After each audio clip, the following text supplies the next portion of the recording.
Good morning. How about a little Savannah flip through? Or whenever you're watching this. Hello. This is the navigational coordinates for Savannah. So that's what I've used on my cover. And I used a half Traveler's Notebook insert. The back cover is, I don't know why I love these stickers. They pretty much make them for anywhere in the United States. I don't know about the rest of the world, but I do, for some reason, I love that. It's kind of like a Zen oval, right, Curtie? Okay, so these are postcard. This is a postcard. The inside is the nautical flags, because we stayed on the river, the Savannah River, in downtown, the old historic area. And so I just felt that was appropriate for our trip. And this is when we went. That city was established in 1733. Refresh and revive is what we needed to do. Here's a close-up. I'm trying to get of one of the mansions. And it's not finished. It's pretty close.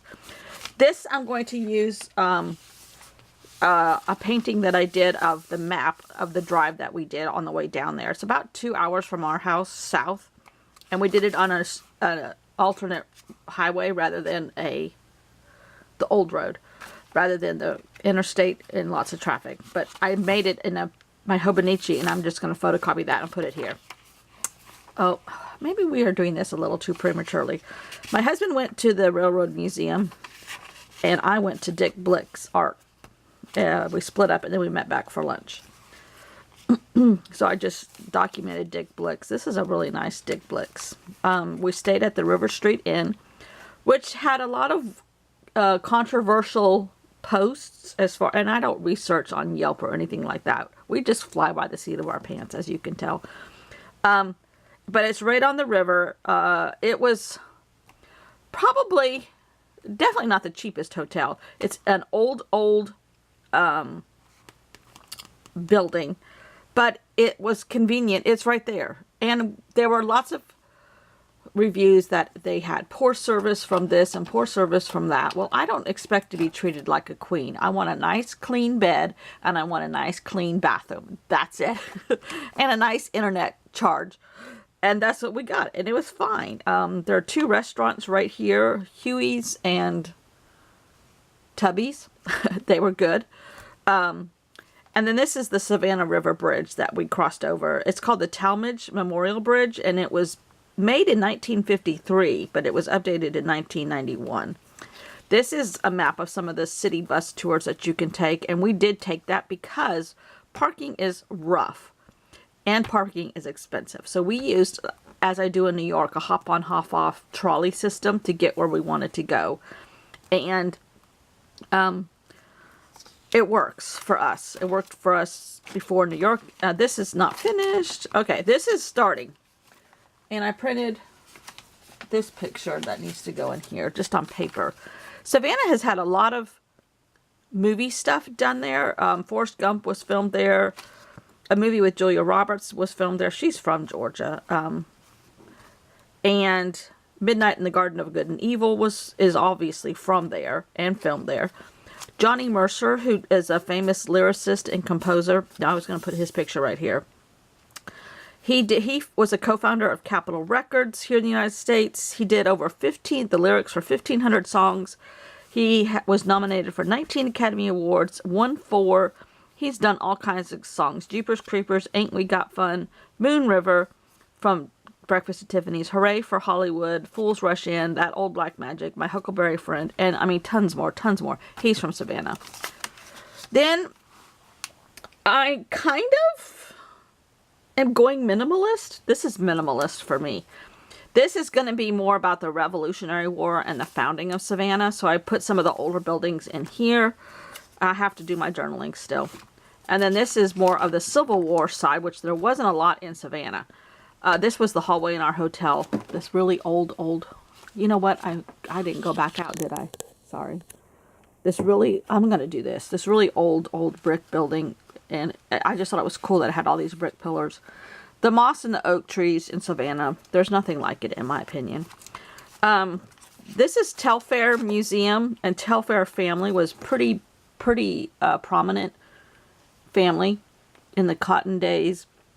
And they turned a lot of their houses into museums. And one is an art museum. That's where Rembrandt and Da Vinci and two other guys. Shakespeare. No, not Shakespeare. Anyhow, famous painter sculptures are out front now of the art museum. This was their original house. This house was done in 1818. And you can go in, and we went through some of the rooms, and a lot of it's just now like an art museum. A couple little stickers. And then another one of the houses, the Owens Thomas house, and the adjoining slave quarters. We went through that one. That house wasn't as pretty, I didn't think, but whatever.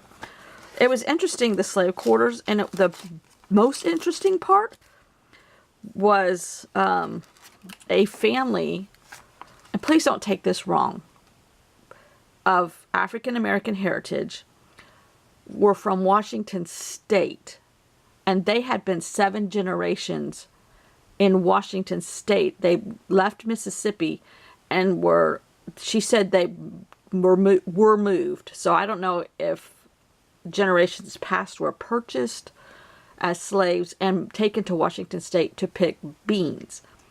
And they have been in Washington State for 7 generations. I found that fascinating.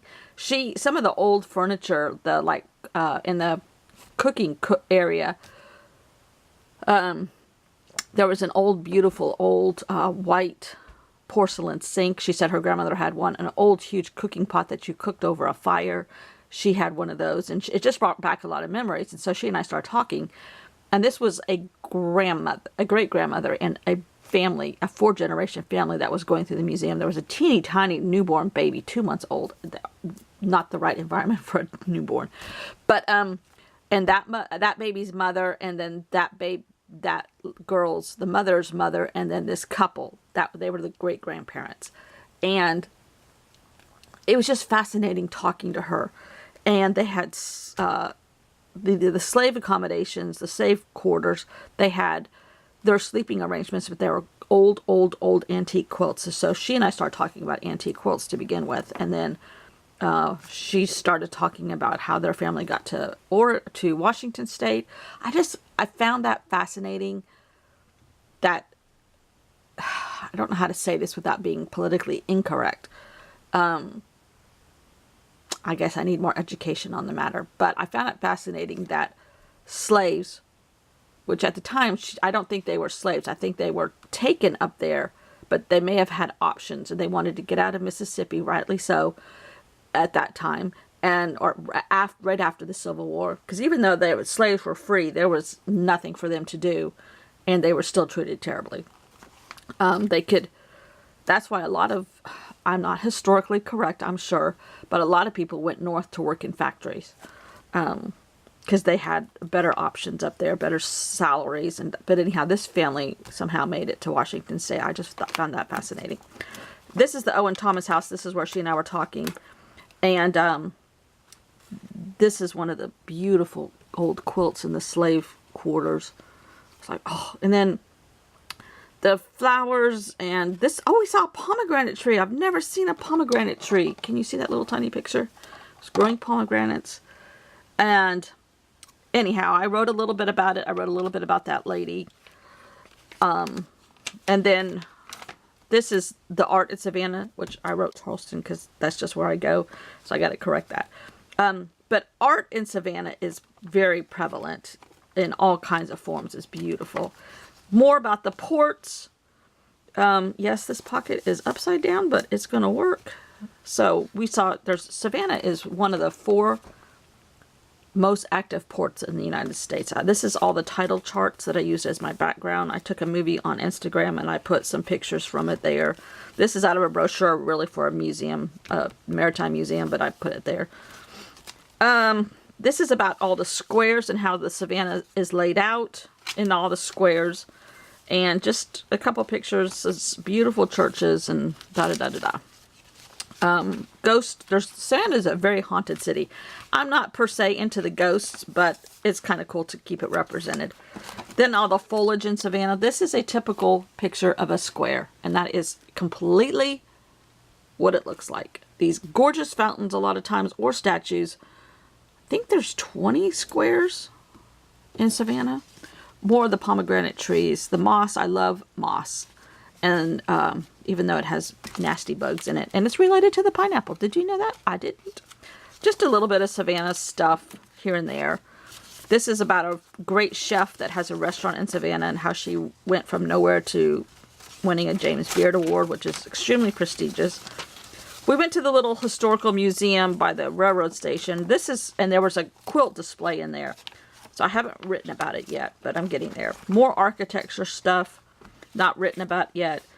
More stuff. Savannah has a huge Irish heritage. And then the end. So that little half journal was perfect for that little weekend getaway.